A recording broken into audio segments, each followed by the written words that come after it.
रोशनी का कारवां। इस कार्यक्रम के प्रस्तुतकर्ता हैं टेक महिंद्रा फाउंडेशन और स्कोर फाउंडेशन।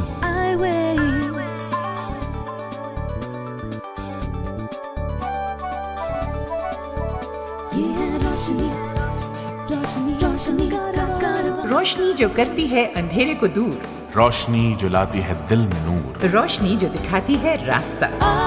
ये है रोशनी का कारवां। नमस्कार और आदाब दोस्तों, पहचाना मुझे? अरे भाई, मैं सलीमा रजा, आपकी होस्ट और आपकी दोस्त, एक बार फिर आ गई हूँ आपसे मिलने आपके अपने प्रोग्राम में, जिसका नाम है ये है रोशनी का कारवां। दोस्तों, बैंक अकाउंट की जरूरत किसे नहीं होती? मुझे, आपको और हम सबको होती है। एक व्यक्ति जो देख नहीं सकता, उसे भी उसकी जरूरत होती है।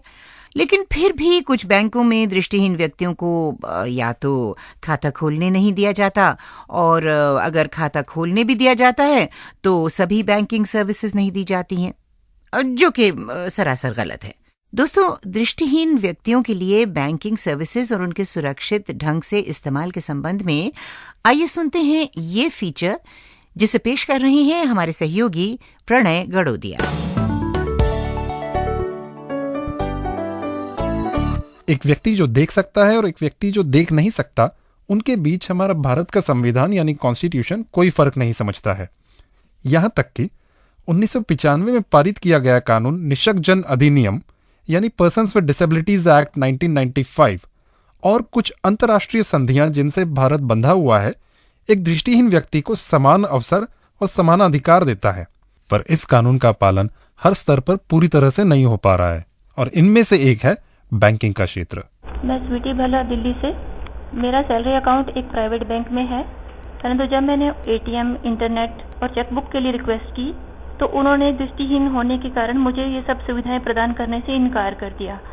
मैंने काफ़ी उनको रिक्वेस्ट की, फिर वो जाकर इस बात पर मान गए कि मैं एक इंडेमनिटी बॉन्ड साइन करूंगी, तब वो ये सारी सुविधाएं दी जाएंगी, जिसमें ये लिखा गया था कि आपकी किसी भी रिस्क का कोई भी नुकसान होने पर आप खुद जिम्मेवार हैं, उसके लिए बैंक रिस्पॉन्सिबल नहीं है।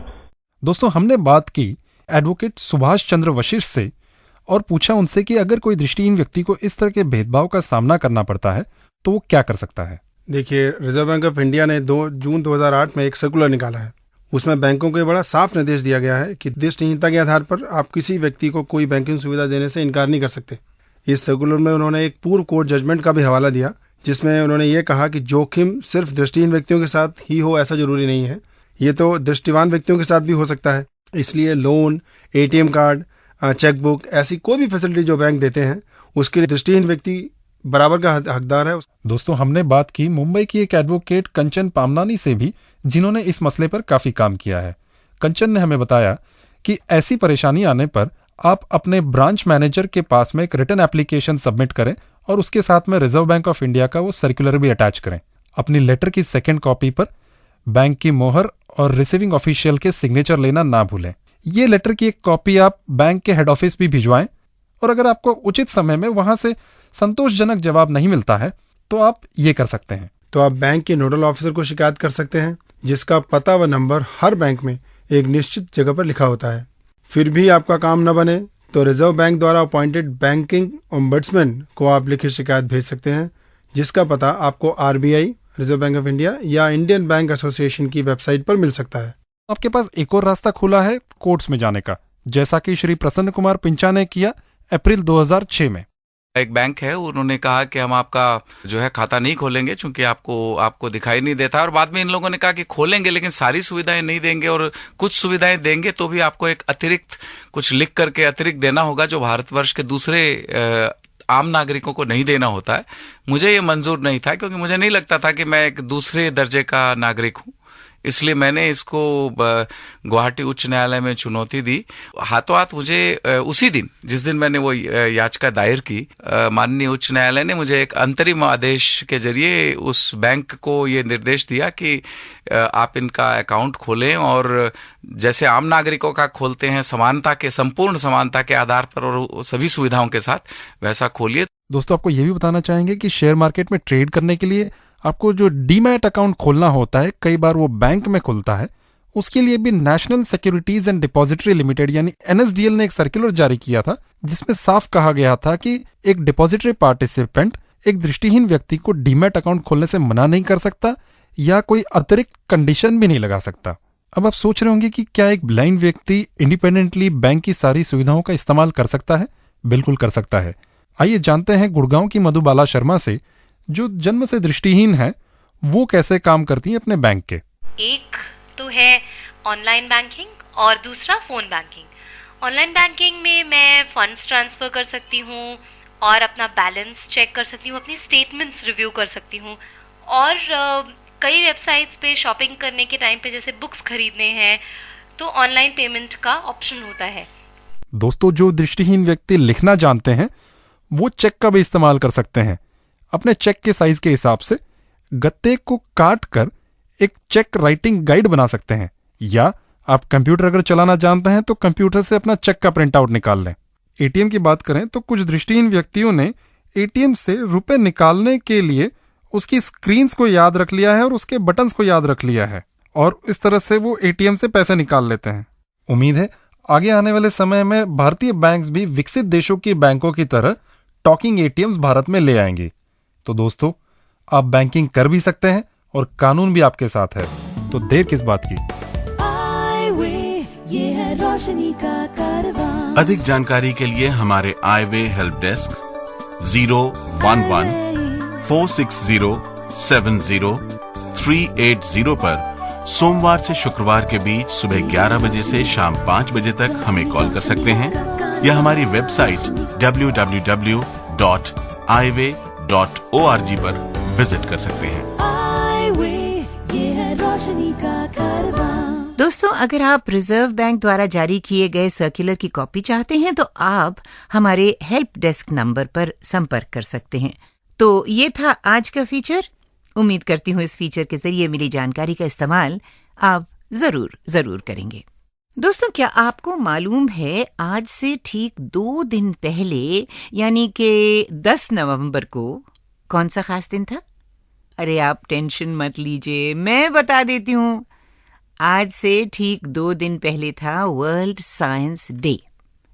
चलिए, अब आप ये बताइए कि आज से ठीक 2 दिन बाद यानी कि 14 नवंबर को कौन सा खास दिन आने वाला है?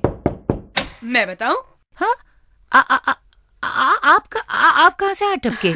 और वैसे आपकी तारीफ? मैं शेरू, आपका दोस्त।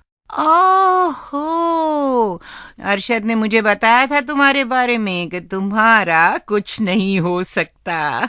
वैसे मैं आपके सवाल का जवाब देने आया हूँ। अच्छा तो बताओ। दोस्तों, 14 नवंबर को चिल्ड्रंस डे यानी बाल दिवस है। होशियार हो। मैं तो इससे भी ज्यादा होशियार हूँ। दोस्तों, वर्ल्ड साइंस डे और चिल्ड्रंस डे दोनों ही दिन बच्चों के लिए बहुत खास हैं और इन्हें सभी बच्चों को सेलिब्रेट करना चाहिए। अरे शेरू, तुमने ऐसा क्यों कहा भाई? अगर नीदरलैंड्स के गिराट वर्माए दृष्टिहीनता के साथ मरीन बायोलॉजिस्ट बन सकते हैं, अमेरिका के डेव वॉलर्स केमिस्ट्री के प्रोफेसर बन सकते हैं, तो हमारे बच्चे जो साइंस में रुचि रखते हैं, भले ही वो दृष्टिहीन क्यों न हो, वो क्यों नहीं ऐसे प्रोफेशंस के बारे में सोच सकते हैं? अच्छा सलीमा जी, मैं चला, बाय। अरे ये शेरू भी सचमुच इसका कुछ नहीं हो सकता। चलिए, अब हम आगे बढ़ते हैं अपने प्रोफाइल सेक्शन की तरफ। भाई, वेस्ट इंडीज की रहने वाली कैरी की आंखों में भले ही आज रोशनी ना हो, लेकिन ये उनके मजबूत हौसलों और जीवन के प्रति सकारात्मक सोच का ही परिणाम है जो वो आज बारबेडोस देश की सांसद हैं। तो आइए सुनते हैं कैरी एन आइफिल की सफलता से भरी जीवन कहानी। जिंदगी की चुनौतियों के साथ अटखेलियां करने वाली मैं हूँ कैरी एन आइफिल। 5 साल की उम्र में आंखों में सफेद मोतियां हो जाने की वजह से मेरी आंखों की रोशनी चली गई, लेकिन मेरे माता पिता का व्यवहार मेरे प्रति नहीं बदला और उन्होंने कभी भी मुझे ओवर प्रोटेक्ट नहीं किया।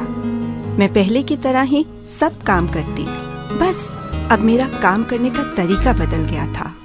और हाँ, गलती करने पर मुझे सजा भी मिलती। दोस्तों, मैंने पढ़ाई की, डिग्री हासिल की और अभी 2 साल पहले ही अपना MBA भी पूरा किया। फरवरी 2008 में 34 साल की उम्र में मैं अपने देश बारबेडोस की सांसद चुनी गई। अपने काम में कंप्यूटर्स और ब्रेल के अलावा दूसरी आधुनिक तकनीकों का भी मैं इस्तेमाल करती हूँ, जिनकी मदद से संसद के पेपर्स, बिल्स, रेजोल्यूशंस सभी कुछ आसानी से पढ़ पाती हूँ। कभी सोचा न था कि सांसद के पद पर काम करूँगी। दोस्तों, हम सब के जीवन में चुनौतियाँ तो आती रहती हैं, पर जरूरी ये है कि हम उन चुनौतियों को कभी भी खुद से बड़ा न होने दें। दोस्तों, कैरी एन आइफिल की सफलता से भरी जीवन कहानी जिसे आप सुन रहे थे गुनीत सेठी की जुबानी। गुनीत एक ऑर्गेनाइजेशन में पब्लिक रिलेशंस एंड कम्युनिकेशन का कार्यभार संभाल रही हैं और ये भी दृष्टिहीन है। हाँ तो जनाब, अब वक्त हो गया है एपिसोड नंबर 106 में पूछे गए सवाल का जवाब देने का। एपिसोड नंबर 106 का सवाल था, भारत में दृष्टिहीन लोगों द्वारा खेले जा रहे शतरंज में एक बदलाव होता है जिससे उन्हें सफेद और काले मोहरों में फर्क पता चलता है, और इसका सही जवाब है ऑप्शन ए, यानी कि काले मोहरों पर एक उभरा हुआ बिंदु होता है। और अब हमारे साथी प्रणय गड़ोदिया यहाँ आ चुके हैं, जो हमें बताने वाले हैं एपिसोड नंबर 106 के विजेता का नाम। शुक्रिया सलीमा जी। तो विजेता बने हैं SMS भेजने वाले बालाघाट मध्य प्रदेश से हरिंदर घोरमारे। घोरमारे साहब, आपको आपका इनाम बहुत बहुत मुबारक हो। और दोस्तों, अगर आप दृष्टिहीन हैं और चेस खेलना चाहते हैं तो बेझिझक आप हमसे हमारे आईवे हेल्प डेस्क पर संपर्क कर सकते हैं। ओवर टू यू सलीमा जी। और साथियों, अब एपिसोड नंबर 108 यानी कि 108 का सवाल, ब्रेल क्या है? आपके ऑप्शंस हैं, जरा गौर से सुनिए। ए, ब्रेल एक भाषा है। बी, ब्रेल किसी भी भाषा को पढ़ने और लिखने की एक लिपि है। और सी, ब्रेल दृष्टिहीन बच्चों के स्कूल को कहा जाता है। The question for our today's episode, that is episode 108, is what is Braille? Your options are A, Braille is a language. B, Braille is a script to read and write any language. And C, Braille means a school for blind children. और याद रखें, अपने जवाब में अपना नाम, पूरा पता और एपिसोड नंबर जरूर लिखें। इस सवाल का जवाब आप 7 दिनों के अंदर हमें लेटर, ईमेल या SMS द्वारा भेज सकते हैं। हमारा पता है प्रोग्राम आईवे यह है रोशनी का कारवां, care off score foundation, post bag number 3903, new Delhi 110049। SMS के लिए हमारा नंबर है 09968329329, यानी 09968329329। और हमारा ईमेल आईडी है radio@eyeway यानी iway.org। हाँ तो दोस्तों, अब वक्त हो चला है आपसे विदा लेने का, लेकिन मैं वादा करती हूँ कि 26 नवंबर यानी चौथे बुधवार को इसी समय ठीक यहीं हमारी और आपकी फिर मुलाकात होगी। तब तक के लिए इजाजत दीजिए मुझे। खुदा हाफिज।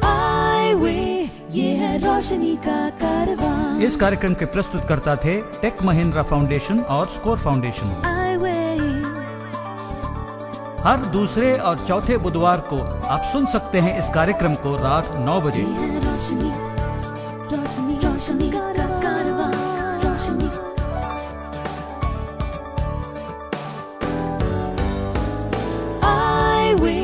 ये है रोशनी का